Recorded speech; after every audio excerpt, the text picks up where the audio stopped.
मित्रांनो, स्वाभिमान शोध अस्तित्वाचा या मालिकेच्या आजच्या भागामध्ये पल्लवी खूपच टेन्शनमध्ये असते. ती खूप रडत असते. त्यावेळी शांतनू तिला बोलतो, जर तुला तुझ्या जवळच्या व्यक्तीबरोबर बोलून तुझं मन शांत होणार असेल आणि तुला काही टेन्शन येणार नसेल तर आपण तुझ्या नंदिता ताईला आपल्याबद्दल सर्व काही सांगून टाकूयात. हे ऐकून पल्लवीला शांतनूवर विश्वास बसत नाही. तेव्हा ती खरंच का असं शांतनूला विचारते. तेव्हा शांतनू हो बोलतो. तर पल्लवी खूपच खुश होते आणि शांतनूचा हात हातात घेऊन त्याच्याबरोबर गप्पा मारू लागते. शांतनू पटकन तिला कॉफी प्यायला सांगतो आणि बोलतो, तुला माहीत आहे का, सकाळपासून तू मला खूप टेन्शन दिलं होतं. कारण वनवा एकदा पेटला ना तो अजिबात शांत होत नाही. तेव्हा पल्लवी हे ऐकून त्याच्याकडे पाहतच राहते. तर शांतनू ओळख्यानो असं तिला बोलतो आणि त्याचा अर्थ विचारतो. तेव्हा पल्लवी हसतच सांगते की ज्वालामुखी. तेव्हा शांतनू सांगतो, ज्वालामुखीचा एकदा उद्रेक झाला ना मग काही खरं नाही. तर पल्लवी हसतच कॉफी पीत असते. तेव्हा शांतनू ग्लासची अदलाबदल करतो. तेव्हा ते दोघेही एकमेकांची उष्टी कॉफी पितात आणि एकमेकांकडे पाहून हसत असतात. दुसरीकडे प्रभाकर सर आणि आदिती मॅडम चाललेले असतात. तेव्हा निहारिकाने जो काही पल्लवीबद्दल प्रकार केला होता ते सर्व प्रभाकर सर आदिती मॅडमला सांगतात. तेव्हा आदिती मॅडमला खूपच टेन्शन येतं. तेव्हा त्या बोलतात, पुढे सूर्यवंशीच्या घरात जाऊन पल्लवीचं कसं होणार काय माहीत. तर प्रभाकर सर सांगतात, एवढं होऊ नये, तू तिला परमनंट करायची काय गरज होती. तेव्हा ते निहारिकाबद्दलच बोलत असतात. तेव्हा आदिती मॅडम सांगतात की निहारिकाची योग्यता होती म्हणून मी तिला परमनंट केलं. याचा पल्लवीशी आणि शांतनूशी काही एक संबंध नाही आणि जर तिची योग्यता असेल तर मी कशी नाकारू शकते. माझ्या हे तत्वात बसत नाही कोणावर अन्याय करणे. भाकर सर सांगतात, मी तुला ब्लेम करत नाही, परंतु मला फक्त शांतनू आणि पल्लवीची काळजी वाटते. तर इकडे शांतनू आणि पल्लवी नंदिताच्या घराजवळ येतात. शांतनू गाडी थांबवतो. पल्लवी शांतनूला बोलते की शांतनू, आपल्याला नंदिता ताईला हे सर्व सत्य सांगायचं आहे, परंतु अगोदर कोण सांगणार. तेव्हा शांतनू बोलतो, मी का सांगू, तूच सांगायचं. तेव्हा पल्लवी बोलते, मला खूप कसं तरी वाटतं आणि कसं सांगायचं की आमच्या दोघांचं एकमेकांवर प्रेम आहे आणि आम्हा दोघांना लग्न करायचं आहे. तेव्हा लग्न हा शब्द ऐकल्यानंतर शांतनू खूपच खुश होतो आणि हा शब्द ऐकायलाही किती भारी वाटतं पल्लवीला बोलतो आणि अजून एकदा बोल ना असंही तिला सांगत असतो. पल्लवी खूपच लाजते आणि गाडीच्या बाहेर येते. शांतनूही तिच्या पाठोपाठ येतो. तेव्हा पल्लवी त्याचे केस व्यवस्थित करून देते, त्याच्या शर्टची कॉलर व्यवस्थित करते. तेव्हा शांतनू आश्चर्याने तिच्याकडे पाहतच राहतो. त्यानंतर ते दोघेही नंदिताच्या घराजवळ येतात आणि कोण दरवाजा उघडणार असं बोलतात. शांतनू सांगतो की दरवाजा तर उघडाच आहे. तेव्हा पल्लवी दरवाजा उघडते आणि समोर पाहते तर नंदिता बेशुद्ध होऊन खाली कोसळलेली असते.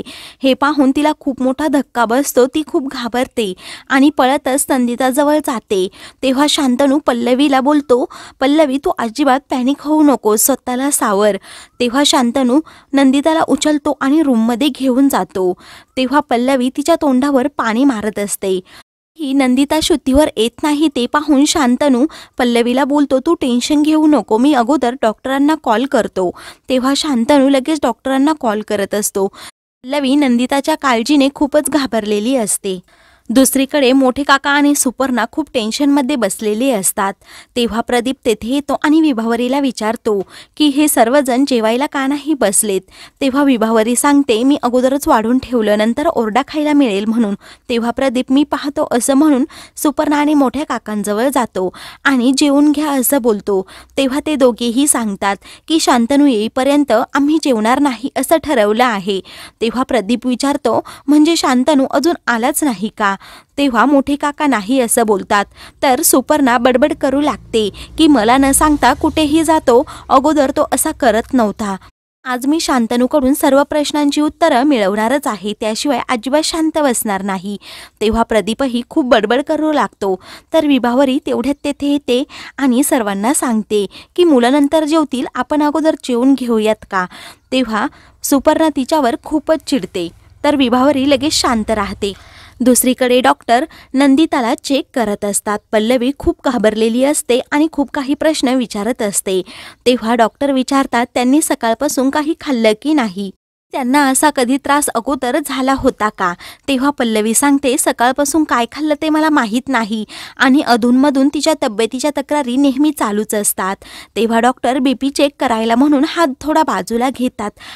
त्यांना समजतं की नंदिताचा हात तर खूप भाजलेला आहे. तेव्हा ते शांतनूकडे पाहतात. शांतनूलाही ते पाहून खूप मोठा धक्का बसतो. तर दुसरीकडे शांतनू प्रदीपला कॉल करतो आणि तू कुठे आहे असं विचारतो. तेव्हा शांतनू सांगतो, मी घाईत आहे असं म्हणून तो लगेच फोन ठेवतो. कारण नंदिता शुद्धीवर आलेली असते, ती पल्लवी असं बोलत असते. तर इकडे प्रदीप खूपच विचारात पडतो. तेव्हा मोठे काका काय झालं विचारतात. तेव्हा प्रदीप सांगतो की तेथे पल्लवी होती असा मला भास झाला, कोणीतरी तिला आवाज दिला होता. हे ऐकून सुपर्णाला धक्का बसतो. तेव्हा तिला समजतं की पल्लवी शांतनू तर एकत्र आहेत. तर इकडे डॉक्टर पल्लवीला विचारतात, तुम्ही ह्या नंदिताच्या बहीण का? तेव्हा पल्लवी हो बोलते. तेव्हा डॉक्टर सांगतात, यांची तब्येत खूप नाजूक आहे, खूप काळजी घ्यावी लागेल, कारण यांच्याकडे गुड न्यूज आहेत, ह्या प्रेग्नेंट आहेत. हे ऐकून पल्लवीला खूप मोठा धक्का बसतो. तर शांतनू खूपच खुश होतो. वेळी डॉक्टर काळजी घ्या असं म्हणून तेथून जातात. शांतनूही त्यांच्याबरोबर बाहेर जातो. तेव्हा पल्लवीला खूप टेन्शन येतं की मी नंदिता ताईची गौरव भाऊजींपासून सुटका करण्याचं पाहत होते आणि मध्येच हे काय झालं. तेव्हा तिला नंदिताचं सर्व बोलणं आठवत असतं की गौरव कशा प्रकारे मला वागवतो. ती खूप रडत असते. तेवढ्यातच नंदिता शुद्धीवर येते. तेवढ्यातच शांतनूही तेथे येतो. तेव्हा नंदिता शांतनूला पाहते आणि तुम्ही दोघे कधी आले असं विचारते. तेव्हा ते दोघेही नंदिताला उठून बसवतात. तर पल्लवी खूप रडत असते आणि तुला विश्रांतीची खूप गरज आहे असं नंदिताला सांगते. आम्ही दोघेही इथे आलो तेव्हा तू चक्कर येऊन पडली होती. आम्ही दोघांनी तुला उचलून आतमध्ये आणलं, मग डॉक्टरांना बोलवलं. तेव्हा नंदिता सांगू लागते की मी काहीतरी काम करत होते, त्यामुळे मला चक्कर आली, मला काहीच समजलं नाही. तेव्हा ती शांतनूला मी तुमच्यासाठी चहा बनवते असं म्हणून उठायला जाते. तेव्हा पल्लवी काही गरज नाही असं मोठ्याने ओरडते आणि आम्हाला लागलं तर आम्ही बनवून घेऊ असं नंदिताला स्पष्टपणे सांगते. पल्लवी खूपच चिडलेली असते. तेव्हा शांतनू पल्लवीला जरा शांत राहायला सांगतो. तर नंदिता बोलते, मला एवढं काहीही झालं नाही. पल्लवी नंदिताला मिठी मारते आणि खूपच रडत असते. तर नंदिता तिला शांत राहायला सांगते. शांतनू नंदिताला बोलतो की आम्ही जेव्हा इथे आलो तेव्हा तुम्ही बेशुद्ध होऊन पडल्या होतात. तिला तुमची खूप काळजी वाटली. तेव्हा नंदिता काही नाही, मला काही झालं नाही असं बोलत असते. तेव्हा शांतनू असं कसं काही नाही झालं, तुम्ही आई होणार आहात असं नंदिताला सांगतो. तेव्हा नंदिताला आश्चर्याचा धक्का बसतो.